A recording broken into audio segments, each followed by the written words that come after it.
Entonces, yo dije que yo les iba a enseñar. O sea, la recursión es uno de los grandes temas del arte, de la ciencia, de la filosofía, etcétera. Entonces, miren, les presento uno de los cuadros más famosos en la historia del arte. Se llama Las Meninas. ¿Por qué este cuadro es tan interesante y todavía sigue siendo discutido en la historia del arte?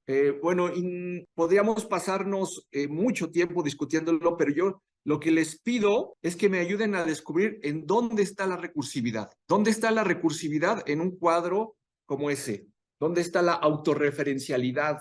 ¿Dónde está la recursividad en esa imagen? Y nos responden, ¿en el hombre de la puerta o en el pintor? Pues sí, es en el pintor. El pintor se está pintando, ¿sí lo ven? Es un cuadro enigmático en muchos sentidos. Es un cuadro recursivo porque es el pintor que se está pintando a sí mismo. Pero miren otra cosa, ya respondimos esa parte, ¿no? Es un cuadro recursivo desde el momento en que es un pintor que se está pintando a sí mismo. Pero miren otra cosa, esta parte también es muy enigmática. Esto es un espejo. Por lo tanto, ¿dónde están esos dos personajes que, dicho sea de paso, son el rey y la reina de la corte española? ¿Dónde están esos personajes? Si eso es un espejo. Exacto, están en el mismo plano que nosotros. O dicho de otra forma, a nosotros nos mete en el cuadro. Ajá. O sea, si eso es un espejo, entonces el rey y la reina están contemplando a nuestro lado ese cuadro, ¿no? Es muy enigmático, es muy interesante de muchas formas. Ustedes se pueden encontrar la recursión en muchos lados, incluso en el arte,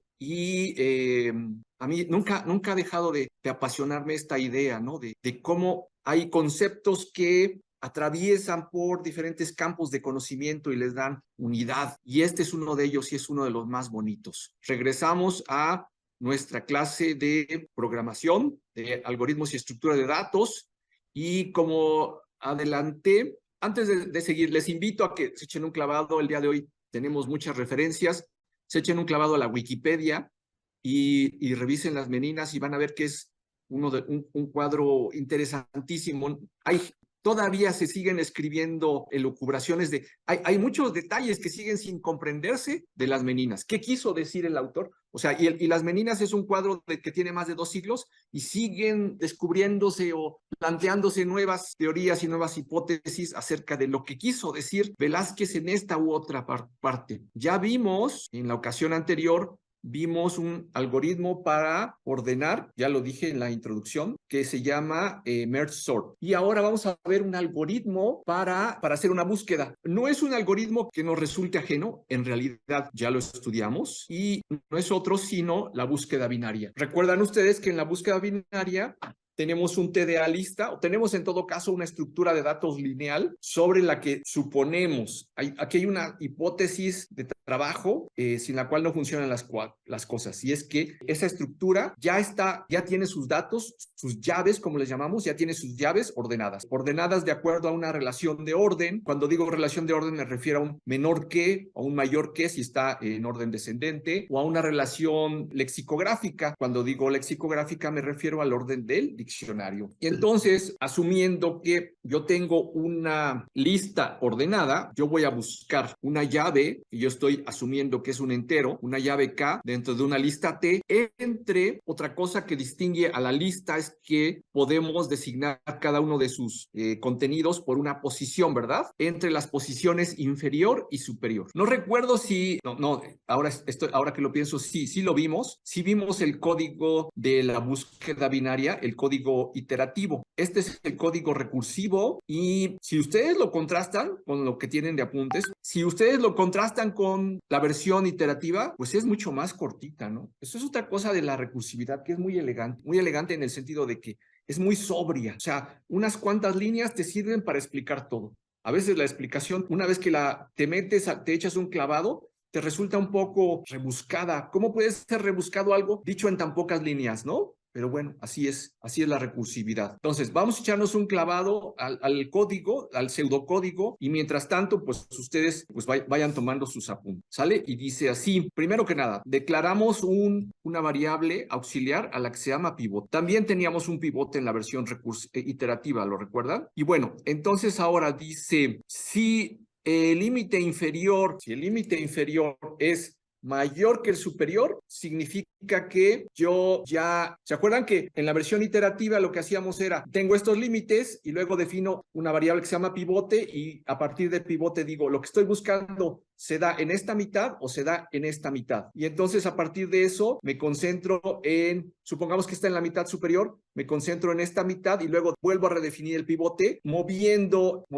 el límite inferior. En el otro caso, muevo el límite superior, lo muevo para abajo. Pero hay un momento en que al mover ya sea el límite inferior o superior, pudiera ser que o coinciden o de plano se cruzan. Y si se cruzan y resulta que el límite inferior es mayor que el superior, pues quiere decir que no está la llave que busco. En cuyo caso, devuelvo mi constante llamada falla, que no es otra cosa sino decir, no, no está por acá, ¿vale? En este sentido, falla no significa que algo falló, sino que no está. Pero si salimos de ese if, del primer if, entonces lo que hay que hacer es redefinir pivote. Pivote siempre es el inferior más el superior sobre 2 y nos preguntamos si lo que tenemos en nuestra lista a la altura de la posición pivote es menor que K, entonces aquí viene el caso de, bueno, pues entonces hay que ir a la mitad superior. En otro caso, hay que ir a la mitad inferior y en otro caso, pues ya lo encontramos. Aquí les pido, por favor, que me ayuden a entender dónde está el caso o los casos semilla y dónde están el caso o los casos recursivos. Échenle un ojo, revísenlo. ¿Dónde está el caso o casos semilla? ¿Cuáles son los casos semilla? Ayúdenme, por favor. Revisen ese código. ¿Dónde están los casos semilla? Si es que fueran dos, ¿verdad? Aquí nos están respondiendo. Isaac dice, cuando inf es mayor que sub. Cuando if es mayor que sub, exactamente, ahí hay un caso semilla. Y el otro es cuando regresa el pivote. Es decir, estamos hablando de no sé si vean, este es el primer caso semilla. O sea, ya dicho de otra forma, el algoritmo dice, ya no le buscamos. Ya, aquí se para la búsqueda. Y este es el otro. Dice, también acá. Ya separó la búsqueda. La primera razón por la que separa la búsqueda es porque estamos seguros, estamos convencidos de que la llave no se encuentra en la lista. Y el segundo caso es porque la llave está y la encontramos. Ahora, seguimos. ¿Y cuáles son los dos casos, las dos invocaciones recursivas? ¿Dónde están las dos invocaciones recursivas? ¿En las dos qué? En los dos últimos entonces, exacto. O sea, acá este es uno, qué fea flecha, y esta es otra flecha, ¿no? Observen cómo, yo siempre les digo, cuando hay una invocación recursiva, estamos invocando, pero con una instancia menor del problema.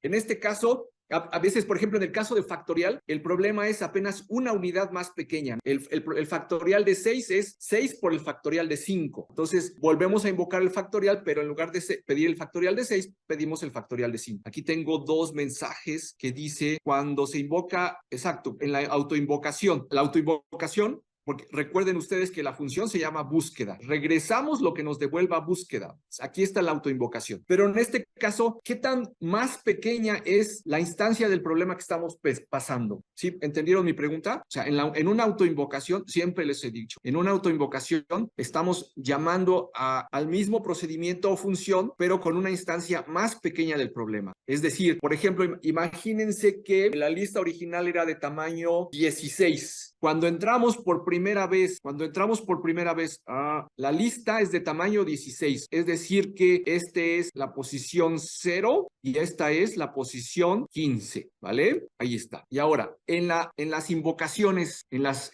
llamadas recursivas, en la primera llamada recursiva, la pregunta es, ¿de qué tamaño es la instancia que mandamos a resolver? A ver, reflexionen. O sea, el problema original era de tamaño 16. ¿De qué tamaño es el nuevo problema que vamos a invocar? De tamaño 8. A ver, la compañera dice que es de tamaño 8. Pues por principio de cuentas, pivote es inferior más superior entre 2. Aquí me parece que nos está faltando, Leslie, por favor, si le anotas en las notitas que luego me pasas como esta. Aquí me parece que a pivote le está faltando la función. ¿Qué función usamos? ¿Techo o piso? La función piso. Aquí está faltando la función piso. Aquí está faltando la función piso. Entonces, pivote es piso. A ver, ahí está, así. Pivote es el piso de inferior más superior entre 2. Entonces, 0 más 15 entre 2 es 7,5. Piso de 7,5 es 7.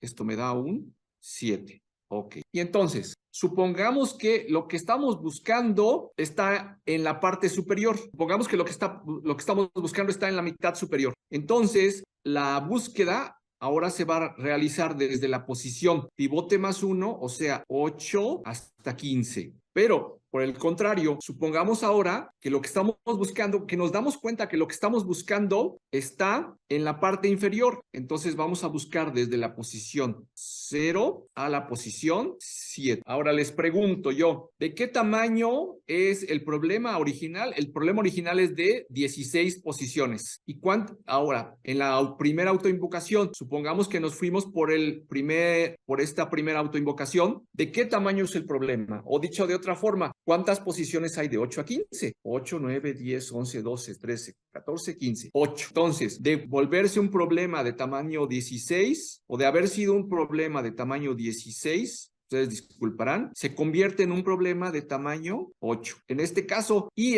también es un problema de tamaño 8. No siempre la invocación va disminuyendo en 1 el tamaño del problema. A veces, como en lo va disminuyendo a la mitad, a la mitad, a la mitad. Por eso es que es tan rápido, porque estamos, digamos, comiéndonos el problema, cortándolo a la mitad y a la mitad, a la mitad y a la mitad. Por eso es que ustedes recordarán que el algoritmo de búsqueda tiene una complejidad, el logaritmo de n. ¿Cuántas veces podemos partir a la mitad el 16? Pues una vez lo partimos en 8, otra vez lo partimos en 4, otra vez en 2 y otra vez en 1. El logaritmo en base 2 de 16, pues es 4, ¿sale? Entonces, no perder de vista eso. Pues ya no hay mucho que decir de salvo que lo tienen que programar. Vamos pensando ya en cuál va a ser la próxima actividad que les voy a pedir todavía no sé si encargarles o encargarles el merge sort. Yo creo que mejor les encargo el merge sort. Se me hace más interesante, más bonito. Listo. ¿Preguntas? Si no hay preguntas, entonces